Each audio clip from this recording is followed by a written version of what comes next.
தலைநகர வளர்ச்சி குழும உறுப்பினர் செயலராக இருந்த அன்சுர் மிஸ்ராவுக்கு நீதிமன்ற அவமதிப்பு வழக்கு தொடர்பாக 1 மாத சிறை தண்டனை விதிக்கப்பட்டிருக்கிறது. அந்த அண்மை செய்தியை பார்த்து வருகிறோம்.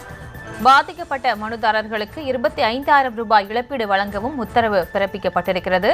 இது தொடர்பான விவரங்களோடு இணைக்கிறார் எமது செய்தி. இருவரும் சென்னை உயர்நீதிமன்றத்தில் மனு தாக்கல் செய்தனர். வழக்கை விசாரித்த உயர்நீதிமன்றம் மனுதாரர்களின் கோரிக்கை